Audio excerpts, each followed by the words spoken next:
12 সালে পিস টিভিতে ভাষণ দিলাম 2012 সালে। 2012 সালে তো এটা আমার বিষয় ছিল। আমি যখন পিস টিভিতে ভাষণ দিলাম, সারা দুনিয়ার 157টা দেশে পিস চ্যানেল চলছিল, যেখানে সেখান থেকে আওয়াজ আসতে লাগলো, লাভ ম্যারেজ করাতে হলে তো গুনাহ। মুর্শিদাবাদের এক বহিন ফোনে আমার নাম্বার নেট থেকে পেয়েছে, ফুফরে ফুফরে কানসার বলছে, ওস্তাদজি কেমন করে কি করব, বিয়ে ক্লাসে পড়ার কালে এরকম করে বিয়ে করে নিয়েছি, তাহলে এটা তো আমাদের হারাম। আমি বলছি, হ্যাঁ দিদিমণি, এটা এখনো হারাম, কি করে হালাল হবে? আজকে তুমি তোমার বাপের অনুমতি নিয়ে নতুন করে বিয়ে করো, এটা হালাল হয়ে যাবে। এতবার জানার পর না আলমগঞ্জের বেটিরা শুনছে কথা, না বিশনপুরের বেটিরা শুনছে কথা, শুনছে কেউ শোনে না। তাহলে আপনাকে আমি যদি বলি, এই লোকগুলোকে তো আল্লাহ কোরআনে বললেন এরা জানোয়ার, তাহলে আপনি আমাকে বেয়াদবি মাফ করবেন। এতটি কথা শোনার পরে যদি বুড়ো আঙুল দেখান, আপনাকে মানুষকে বলে এটাই তো জানোয়ার। আমি বলতে বলতে বুড়া হয়ে গেলাম, কবরে যাওয়ার বয়স চলে আসলো, শরীয়তের কোন জায়গাতে দেখতে পেলাম না 100টা বরযাত্রী যাবে। আর আপনার বেটার বিয়েতে আপনি 100টা বরযাত্রী দিবেন। কোথায় পেলেন আপনি শরীয়তকে এরকম করে মই দিয়ে মেরে আর চুরে ভাঙচুর করার পাওয়ারটা কে দিল আপনাকে? পৃথিবীর উম্মতে মুহাম্মাদির সর্বশ্রেষ্ঠ জামাই তার নাম আলী, আর সর্বশ্রেষ্ঠ বৌমা তার নাম হলো হযরতে ফাতেমা। এর চাইতে ভালো বউ আর এর চাইতে ভালো জামাই আমাদের মানুষের ইতিহাসে আর নাই। কেন নাই? কেন নেই? হযরতে ফাতেমা হলেন জান্নাতি মহিলাদের সরদার। তো জান্নাতি মহিলাদের সরদার হযরতে ফাতেমার বিয়ে হলো কোথায়? তো মসজিদে নববীতে। যেদিন মসজিদে নববীতে বিয়ে হচ্ছে, তখন রাসূলুল্লাহ আছেন, আর রাসূলুল্লাহর গোলাম আছেন, আবু বকর সিদ্দিক আছেন, হযরতে উমর আছেন। আর গোলামকে বললেন, আমার মামু সাদ বিন আবি ওয়াক্কাসকে ডেকে আনো। সাদ বিন আবি ওয়াক্কাসকে ডেকে আনা হলো। কয়টা লোক হলো? হযরত আলী, রাসূলুল্লাহ, আবু বকর, হযরত উমর, সাদ বিন আবি ওয়াক্কাস, গোলাম। 6টা লোক হলো। তো 6টার ভেতরে আলী তো জামাই, আর 6টার ভেতরে নবী মুহাম্মদ তো শ্বশুর। এই দুটাকে বাদ দিতে গেলে বাস হলো কয়টা? 4টা লোকের মাঝখানে রাসূলুল্লাহ খুতবা পড়িয়ে নিজের বেটির বিয়ে দিয়ে দিলেন। মোহরের নাম নিলেন না, আলোচনাই করলেন না।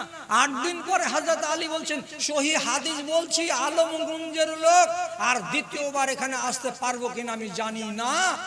হযরতে আলী রাসূলুল্লাহর কাছে যেয়ে বলছেন, ইবনে বি ফাতেমা, আপনি ফাতেমাকে আমার সাথে পাঠিয়ে দেন, বিদায় দেন, আমি আমার বিবিকে নিয়ে গিয়ে আমার ঘর সাজাবো।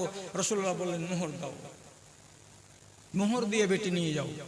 তখন হযরত আলী বলছেন, 12 বছর বয়স যখন আমার, তখন আপনি আমার বাপ আবু তালেবের কাছ থেকে নিয়ে বলেছিলেন, চাচা আপনাকে খরচ করতে হবে না, আলী আমার চাচা তো ভাই, আমি একে বন্ধু মনে করি, আমি এর খরচ বহন করব।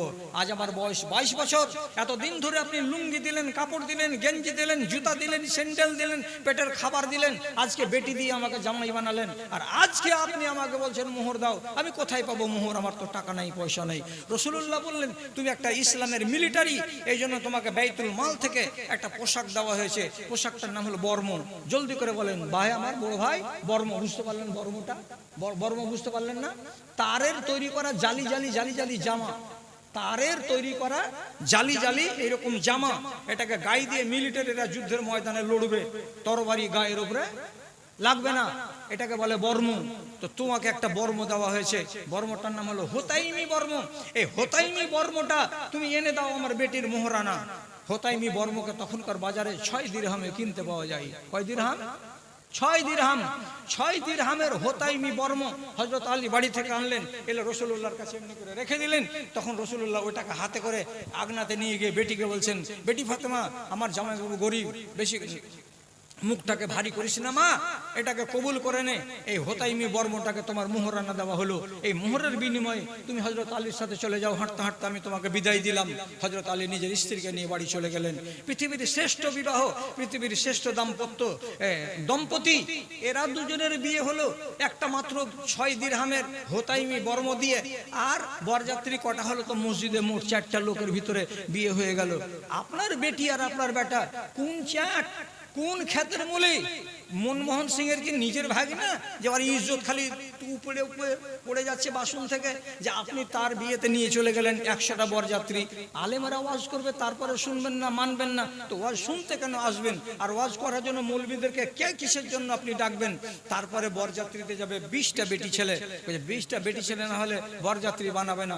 এরা সাজবে কত করে, এমন করে সাজবে, এর সাজরি দেখতে গেলে আমার আপনার মন বলবে যে রহমতুল্লাহর বিয়ের সাথে সাথে এই 20টা বেটি ছেলেরা আজকের ডেটেই বিয়ে হবে, না হলে এতক্ষণে এরা সেজেছে। একটার মাথাতে ওড়নি থাকবে না, একটার গায়ে পর্দা থাকবে না, বেপর্দা হয়ে নির্লজ্জ হয়ে তারা গয়না দেখাতে দেখাতে, লাল ঠোঁট দেখাতে দেখাতে চলে যাবে ওই পরের বাড়িতে বরযাত্রী সেজে। প্যান্ডেলে যখন খেতে বসে হুড়াহুড়ি করে চেয়ারে বসে, তা হুড়ুহুড়ি করে চেয়ারে বসেছে খেতে গিয়ে, তো এখানে একটা এই গায়ের বেটি ছেলে বসেছে 16 বছরের, আর ওর আগা দিকে আর একটা বসেছে এইরকম মোটা মোটা কালো কালো করে মুছওয়ালা, একবার করে দেখছে আর একবার নিজের দিকে তাকাইছে। পাশে কার মেয়ে একটাকে ডেকে বলছে, রোজিনা তুই এটা করে চলে আয় তাহার আগা দিকে, মানুষটাকে দেখে ভয় লাগছে। বলছে জি তুমি ওই সিটটাতে চলে যাও। লোকটা বলছে কেন? বলছে তুমি আমি মেয়ে লোক, তোমার আগা দিকে কেন করে খাবো? খাবে তো তুই উঠে চলে যা, এখানে কিসের জন্য আছিস? বেটা ছেলের প্যান্ডেলে আলি কেন? বসেছিস চুপচাপ খানা খা। লোকটা এখন খানা খাবে না আবার গলার এত বড় ফাঁড় দেবে, কহেন আপনি কোনটা করবে? এই পোশাকটার নাম কি? কাঁটা লাগা। এই ফরকটার নাম কি? কাঁটা লাগা। এত বড় গলা, যেমনি এমনি করে ছেপটা লোকমা করছে, আল্লাহর কসম ওর যত আওরত আছে সব দেখা যাচ্ছে। লোকটা খানাও খাচ্ছে আর বিনা পয়সাতে ভিডিও দেখছে বসে বসে।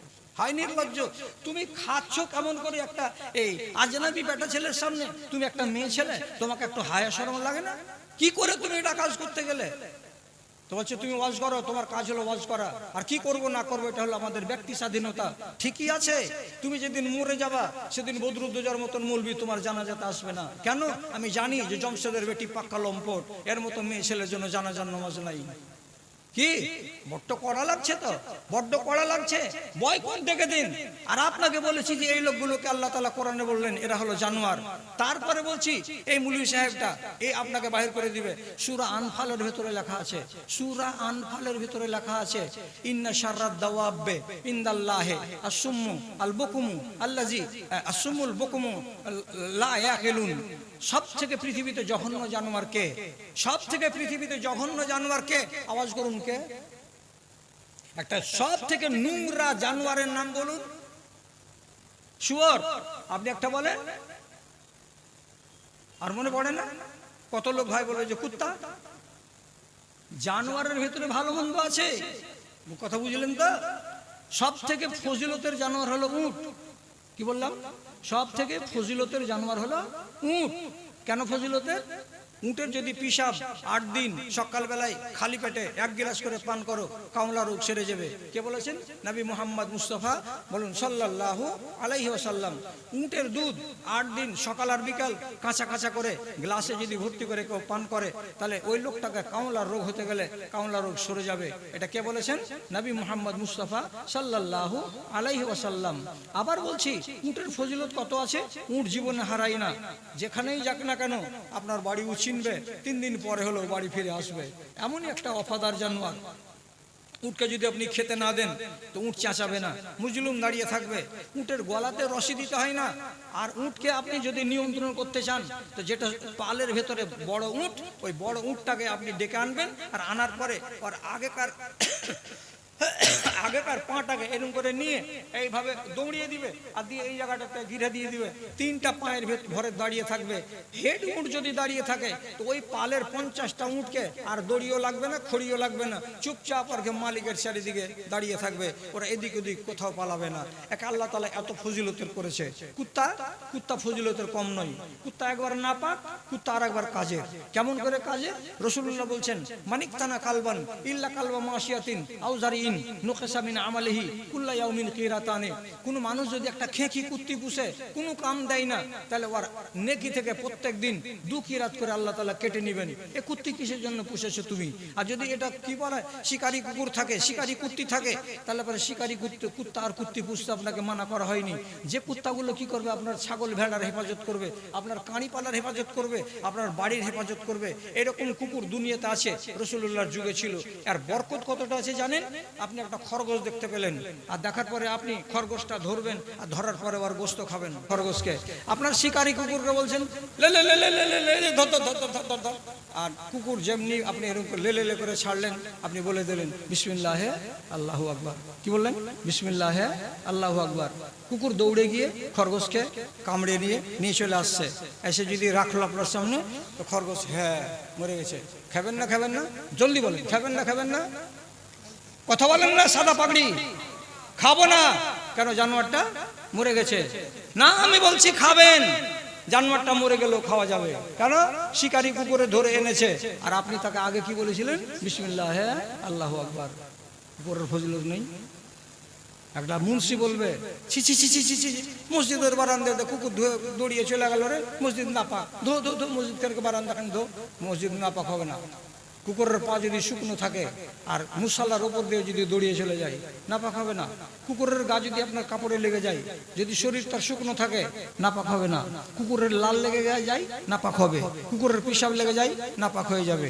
তাহলে একদিক দিয়ে কুকুর খারাপ, আর আরেক দিক দিয়ে কুকুর হলো ভালো জানোয়ার। রাসূলুল্লাহ পুষতে বলেছেন কালবে মুআল্লাম, প্রশিক্ষণ প্রাপ্ত কুকুরকে। তাহলে কুকুর অত নোংরা জানোয়ার নয়। একটা জানোয়ার দুনিয়াতে আছে, এর নাম হলো শুয়োর। এই কত নাপাক জানোয়ার। এই জায়গাটাতে বাঁধা ছিল, ধরেলেন এখানে শুয়েছিল, 1 ঘন্টা পরে এখান থেকে উঠে চলে গেছে। আপনি জানেন যে এখানে শুয়োরটা বাঁধা ছিল, আপনি জোহরের নামাজ পড়তে এসেছেন, ওই জায়গাতে জোহরের নামাজ পড়া চলবে না। যতক্ষণ আপনি ঝাড়ু না দিবেন, এখানকার বালুকে ওইদিকে আর ওখানকার ধুলাকে এইদিকে না করে দিবেন, জায়গাটাকে লেপে না দিবেন, ওই জায়গাতে নামাজ হবে না। সাহাবায়ে কেরাম বলছেন আল্লাহ পাকের রাসূল, আমাদের নৌকা যদি ছেদা হয়ে যায়, তো কাঠের গুন্ডি এবং শুয়ারের চর্বি এক জায়গাতে করে যদি আমরা ছিদ্র বন্ধ করি, এটা লাস্টিং বেশি করে। তো এই অল্প কাজের জন্য শুয়ারের চর্বিকে ব্যবহার করা যাবে? রাসূলুল্লাহ বলছেন জি না, শুয়ারের চর্বিকে ব্যবহার করা যাবে না। আর আদ্যপান্ত নাপাক।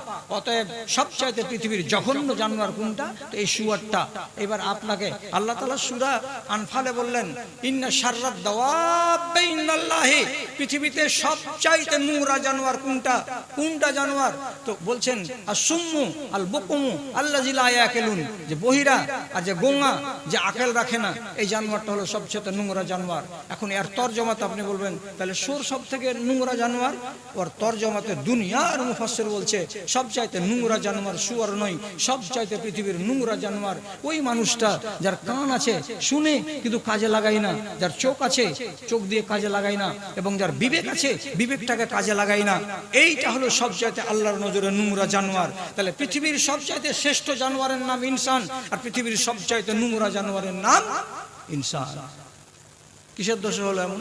চরিত্র গুণে হয়ে গেল। চরিত্র গুণে হলো। চরিত্র যদি আমি ভালো করতাম তাহলে এগুলো তরজমা আসতো না। কেন যে ওয়াজ করে করে করে করে আমি আমার জাতিকে সোজা করতে পারলাম না। কেউ কোনো কথা শুনতে রাজি নয়, কেউ শুনে না কোনো কথা। তাহলে আপনাকে কোনগুলো কথা বলবো আর কোনগুলো ওয়াজ আপনাকে শোনাবো, যে যেগুলো ওয়াজ শুনতে গেলে আপনি বলবেন হ্যাঁ এটা ওয়াজ শোনার মতো, আর এটা কথা মানার মতো। ঠিক আছে, আপনাকে মানার মতো ওয়াজ করছি। আমার কথার দিকে খেয়াল করুন, আমার কথার দিকে খেয়াল করুন। হযরত জুবায়ের রাদিয়াল্লাহু তাআলা আনহু, তার 4টা স্ত্রী, এক এক দিন এক এক বিবির পালি পড়তো। খেজুরের বাগান থেকে খেজুর পেড়ে আনতে হবে, আর এতটি করে লকড়ি নিয়ে আসতে হবে, জ্বালানি। তো আবু বকর সিদ্দিকের বেটি, তার নাম আসমা। আসমার পালি পড়েছে খেজুরের বাগান এখান থেকে 1 কিলোমিটার দূরে।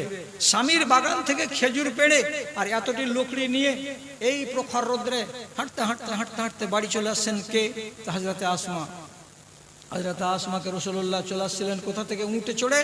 দেখছেন এটা কে? তো আমার 150 কে দেখে আরবিতে বলছি আপনাকে, সহিহ বুখারীতে হাদিসে লেখা আছে, আসমার গোড়াতে উটটাকে নিয়ে যাওয়ার পর রাসূলুল্লাহ এমনি করে হাত দিয়ে ইশারা করে আসমাকে বলছেন আসমা থেমে যাও।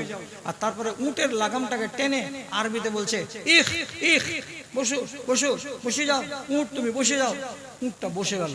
উটটা যখন বসে গেল তখন রাসূলুল্লাহ হযরত আসমাকে বলছেন আসমা, উটের পিছন দিকে জায়গা আছে, বসে যাও। আমি তোমাকে এত প্রখর রোদ্রে জ্বলতে পুড়তে দিতে পারবো না, উটের পিঠে চড়ে নাও। তোমাকে নিয়ে আমি তোমার স্বামীর বাড়ির সামনে গিয়ে আবার উটকে বসিয়ে নামিয়ে দিব, তুমি আরামে বাড়ি চলে যাবে। হযরতে আসমা রাদিয়াল্লাহু তাআলা আনহু 3 4 5 6 7 ভাবনা চিন্তা করলো, করার পরে শেষের বেলায় নবীজিকে বলছেন ফাস্তাহিয়াইতু আন আসিরা খালফার রিজাল, আমাকে বড় লাজ লাগছে, আপনি আমার ভগ্নিপতি, আপনার পিছন দিকে বসে যাব। কেউ যদি বলে দেয় যে ভগ্নিপতি আর 150 মস্করা করছে আর উঠে চড়ে চলে আসছে, তাহলে আমার ইজ্জতে ঘা লাগবে। কেউ যদি আমার ব্যাপারে মস্করা করে, কত মজা লাগছিল ভগ্নিপতির সাথে সফর করতে, তখন আমার ইজ্জতে ঘা লাগবে। আমি কোনো দুনিয়ার মানুষকে কথা বলার সুযোগ দেব না। আর আপনি আমার ভগ্নিপতি, আপনার পিছন দিকে উঠে বসে আমি আরাম করে আমার বাড়ি যাব না। আপনি উঠ খাড়ো করুন, একাই চলে যান, আমি পায়ে হেঁটে এসেছি, আমি পায়ে হেঁটে চলে যাব। তিনি কি বললেন? রাসূলুল্লাহকে বললেন আপনার পিছন দিকে আমি বসবো না, আপনি চলে যান। তাহলে রাসূলুল্লাহ রাহমাতুল্লিল আলামিন আবার সম্পর্কে ভগ্নিপতি, তার উটের পিছনে হযরতে আসমা বসতে রাজি হলেন না, বসলেন না। এখন আপনি আর আমরা সবাই মিলে আমাদের নিজের মেয়েগুলোর পোস্টমর্টম করে দেখি। কি করে দেখি? কলেজ থেকে ছুটি হচ্ছে, শামসি স্টেশন এখন বড় হয়ে গেছে, বিশাল বড়, ছোট মোটো প্ল্যাটফর্ম নেই। প্ল্যাটফর্মের গোল গোল বেঞ্চগুলোতে 3টা 4টা করে মেয়ে ছেলে আর 1টা করে বেটা ছেলে, মনে হচ্ছে মুরগির পালে 1টা করে মুরগি, এইরকম করে জোড়া হয়ে সব বসে থাকছে। আর কি করছে? সবাই মিলে এরকম করে মোবাইল খুলে দিয়ে এই করছে, একবার ও পাটাম করে ওর পিঠে মারছে, একবার ই পাটাম করে ওর পিঠে মারছে। দেখে মনে হচ্ছে আর একই বাড়ির একই ফ্যামিলির ছেলে পিলে, গায়ে গা লাগলো কি? কোনো অসুবিধা নেই। এমনি করে একজন আর একজনকে মেরে দিল, কোনো অসুবিধা নেই। তাহলে এত নোংরামি কাজ যদি করে, তো এই মেয়ে ছেলেগুলো কি সাহাবীদের বিবিদের কথা কাউরি মুখ থেকে শুনেনি? সাহাবীদের কোনো মেয়েদের ওদের ব্যক্তিগত জীবনকে কোনোদিন কি এরা কেউ পড়ে দেখেনি? যদি পড়ে না দেখে, তো আমার মুখ থেকে যে শুনলো, শোনার পরে তো কমসে কম নিজেকে সাবধান করে নিতে পারবে। যেখানে রাসূলুল্লাহ স্পষ্ট ভাষাতে বলছেন লা তুবাশিরুল মারাতুল মারাতা বিসাউবিন ওয়াহিদিন ওয়ালা তুবাশিরুল রাজুলুর রাজুলা বিসাউবিন ওয়াহিদিন, একটা সাবালক বেটা ছেলে আর একটা সাবালক বেটা ছেলের সাথে খালি গায়ে একই চাদরের তলায় গায়ে গা লাগিয়ে ঘুমাতে পাবে না। একটা সাবালিকা মেয়ে ছেলে আর একটা সাবালিকা মেয়ে ছেলের সাথে খালি গায়ে গা লাগিয়ে একই কম্বলের তলায় ঘুমাতে পাবে না। কেন পাবে না? গায়ে যদি গা লাগে, তাহলে মানুষের মনের ভেতরে একটা এক্সাইটমেন্ট বা উত্তেজনা তৈরি হতে পারে। আর যদি উত্তেজনা তৈরি হয়, অঘটন ঘটে যেতে পারে। তার জন্য রাসূলুল্লাহ আগে নিষেধ করে দিলেন, গায়ে গা যেন না লাগে, শরীর যেন না লাগে।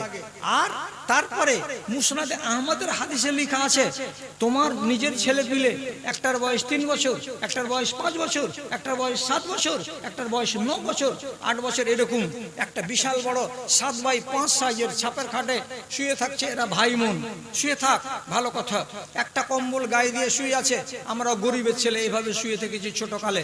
রাসূলুল্লাহ বলছেন, তোমার নিজের ছেলেটির ভিতর থেকে, বেটা হোক অথবা বেটি হোক, কাউরে যদি বয়স 10 বছর হয়ে যায়, তাহলে ওই ছাপের খাট থেকে ওকে তুলে নাও, ওকে ওর ভিতরে থাকতে দিবে না, ওর বিছানা আলাদা করে দাও। আপনাকে জিজ্ঞেস করছি আদবের সাথে, নিজের ভাই বোনের মধ্যে থেকে একটা ভাই কিংবা একটা বোনের বয়স যদি 10 হয়ে যায়, তো রাসূল কি বলছেন? ওর বিছানা আলাদা করো, অন্য ভাই বোনদের সাথে তাকে রাখতে হবে না। কেন রাখতে হবে না বাপ জানেরা? ঘটনাটা শুধু এটাই, গায়ে গা লাগাতে গেলে 10 বছর যখন মানুষের বয়স হয়ে যায়, তখন ওর ভিতরে চেতনা তৈরি হয়ে যায়। একে আরবিতে বলা হয় শৌর। শৌরের মানে হলো যৌন চেতনা। তো হালকা হালকা যৌন চেতনা যদি তৈরি হয়, তো ভাই বোনের ভিতরে অঘটন ঘটে যাওয়ার সম্ভাবনা আছে। এই জন্য রাসূল বলছেন, দরজা বন্ধ করো, 10 বছরের বাচ্চাটাকে আলাদা বিছানায় নিয়ে যাও।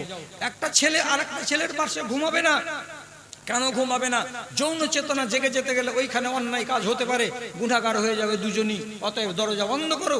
একটা মেয়ে ছেলে আর একটা মেয়ে ছেলের পাশে খালি গায়ে এরকম করে গায়ে গা লাগিয়ে ঘুমাতে পাবে না। কেন? যদি যৌন চেতনা জেগে যায়, তাহলে অঘটন ঘটে যেতে পারে।